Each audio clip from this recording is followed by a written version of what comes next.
आपका स्वागत है और आपके साथ मैं हूं अकबर इमाम। आज एक बहुत बड़ा जागरूकता अभियान चलाया जा रहा था वर्ल्ड ऑस्टियोपोरोसिस डे के बारे में। आइए हमारे साथ सर जुड़े हैं और इनसे जानेंगे कि ये क्यों मनाया जाता है और इसका क्या उद्देश्य है। सर बताएंगे कि इसका क्या उद्देश्य और क्यों मनाया जाता है। आज हम लोग यहाँ पर इकट्ठा हुए हैं वर्ल्ड ऑस्टियोपोरोसिस डे के उपलक्ष्य में। इसका मेन पर्पस है कि हम लोगों को जागरूक करें कि ये हड्डी की जो बीमारी है ये क्या है। तो एक्चुअली ऑस्टियोपोरोसिस के बारे में हम लोग जो बातें किए हैं, इसका मतलब होता है कि हड्डी की जो ताकत, जो कुव्वत है वो कम हो जाती है। सबसे बड़ी चीज़ दिक्कत इसमें ये होती है कि लोगों को कोई लक्षण नहीं होते हैं और ये सीधे सीधे हमें प्रोड्यूस करता है एक फ्रैक्चर के रूप में। तो एक तरह का एक फाइनेंशियल बर्डन, एक लोगों की ज़िंदगी ख़त्म हो जाती है। हमारे भारतवर्ष में अगर देखें, हर साल लगभग 1 करोड़ लोग इससे प्रभावित होते हैं और इसमें से लगभग 15 लाख सिर्फ फ्रैक्चर लेके आते हैं। उसमें से भी अगर आप गौर करें मोर्टलिटी रेट पर, तो लगभग 1000 में 200 लोगों की मौत हो जाती है। तो समझिए लगभग 20% मोर्टलिटी रेट है इसकी, जिसके कोई लक्षण नहीं है। तो इसमें सबसे पहले चीज़ है कि इसके कैसे आप जानें कि आपको ये बीमारी हो रही है। जब तक एक्सरे में अपीयर होता है तो बहुत लेट हो चुकी होती है। तो कुछ जाँचें आज के डेट में बहुत अच्छी आ गई हैं, जैसे कि डेक्सा स्कैन वगैरह हैं, उससे दिखाना।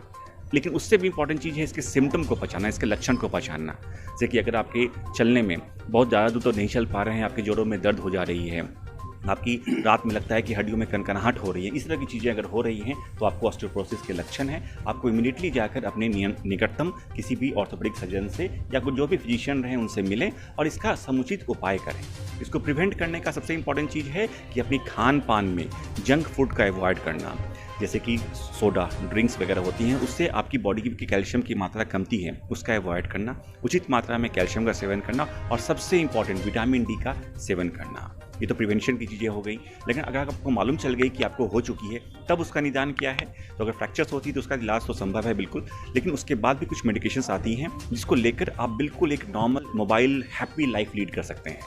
तो ये सबसे इंपॉर्टेंट चीज़ है, लोग इसके बारे में जानें, तभी तो हम इसका समाधान कर पाएंगे। अपने बारे में बताएंगे।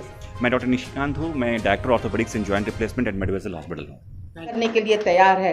मैं तो हृदय से धन्यवाद देती हूँ कि पूरे विश्व में कोई भी देश हो, आज का टीकाकरण क्या हुआ।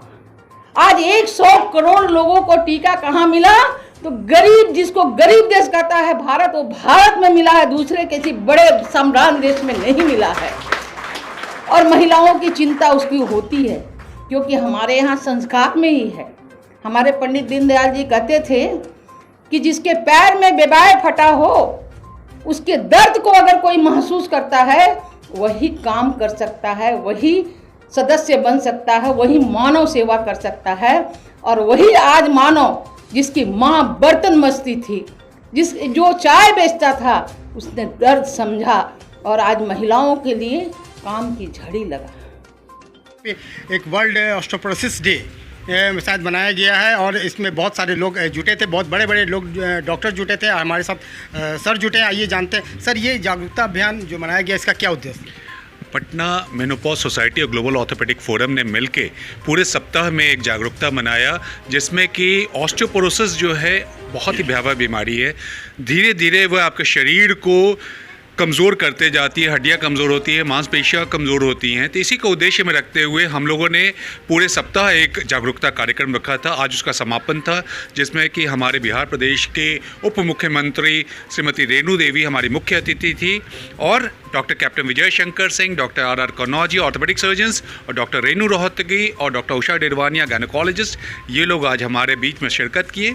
उद्देश्य था समाज को जागरूक करना, किस तरह से आप अपनी हड्डियों और मांसपेशियों को मजबूत कर सकते हैं। देखा जा रहा है अब संयुक्त परिवार का ज़माना नहीं रहा, एकल परिवार हो गया है। कोई भी हस्बैंड वाइफ साथ में रहते हैं और कोई देखने वाला नहीं होता है। बच्चे अगर बड़े हो गए हैं तो वो बाहर कहीं नौकरी करते हैं। तो हम लोग ये संदेश देना चाहते थे कि अगर आप अपने हड्डियों और मांसपेशियों को मजबूत रखिएगा तो आपको शायद बहुत ज़्यादा सहारे की ज़रूरत नहीं होगी। आप खुशहाल ज़िंदगी बिता सकते हैं, शारीरिक परेशानी नहीं होगी तो मानसिक परेशानी भी नहीं होगी। यही सोच के आज इसका हम लोगों ने एक समापन समारोह रखा है और अच्छा लगा कि सब लोग आए। हम लोगों ने जागरूक किया, समाज में एक संदेश दिया कि आप अपने स्वास्थ्य के प्रति हमेशा जागरूक रहिए। हिप रिप्लेसमेंट हो सकता है, टोटल हिप रिप्लेसमेंट हो सकता है, लेकिन परेशानियां कलाई की हड्डी टूटती है, कमर की हड्डी टूटती है, कुल्हे की हड्डी टूटती है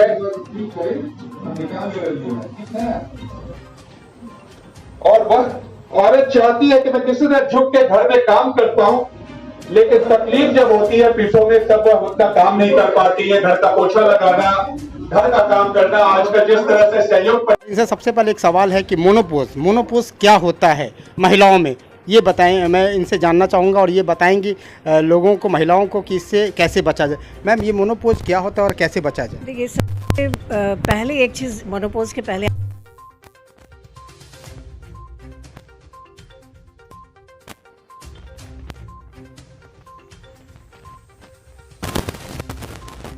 पीरियड्स होते थे, मासिक धर्म होता था, लेकिन वो नीचे घट के आपको 8 से लेके 10 के बीच आ गया है। तो जब ये अर्ली एज में हो रहा है तो नेचुरली कि जब मेनोपोज होगा वो भी अर्ली होगा।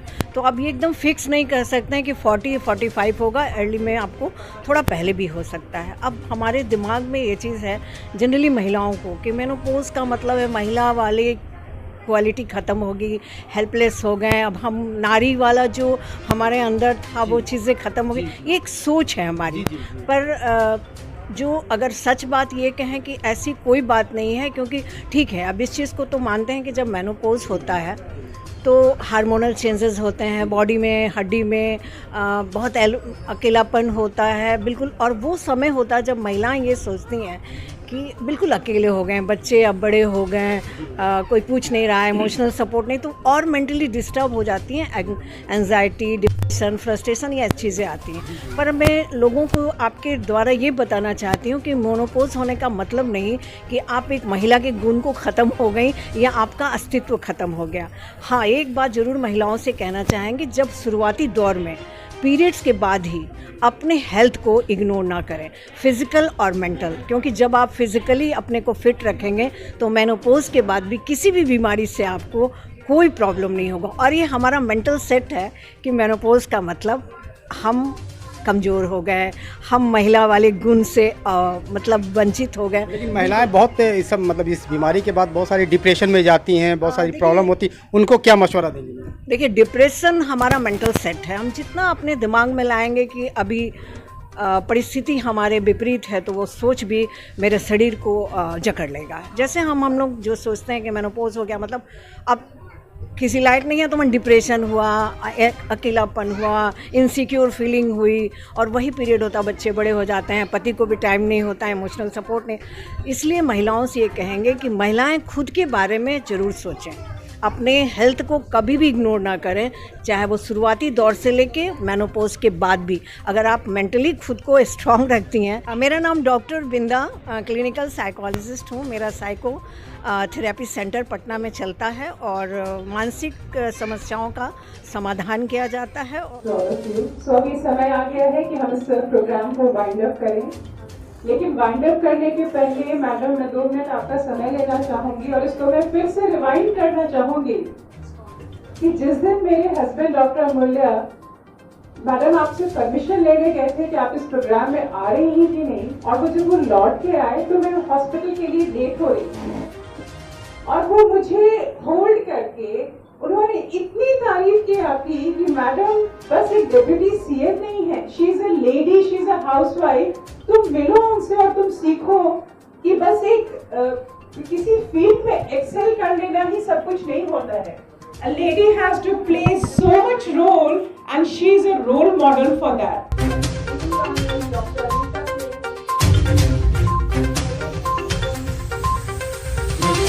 डॉक्टर नीलिमा प्रकाश मैडम के ये लड़के हैं।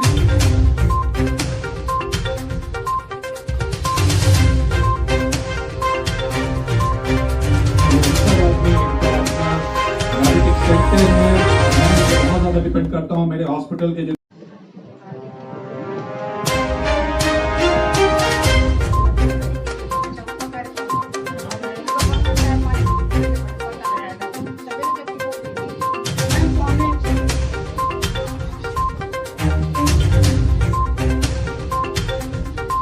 अभी की जैसा आपने देखा कि अक्षय सेवा सदन के जो डायरेक्टर थे डॉक्टर अमूल्य कुमार सिंह, इन्होंने जो बताया है कि वर्ल्ड ऑर्थोपोसिस डे जो मनाया गया है, जो जागरूकता अभियान मनाया गया है, इसके पीछे क्या उद्देश्य था?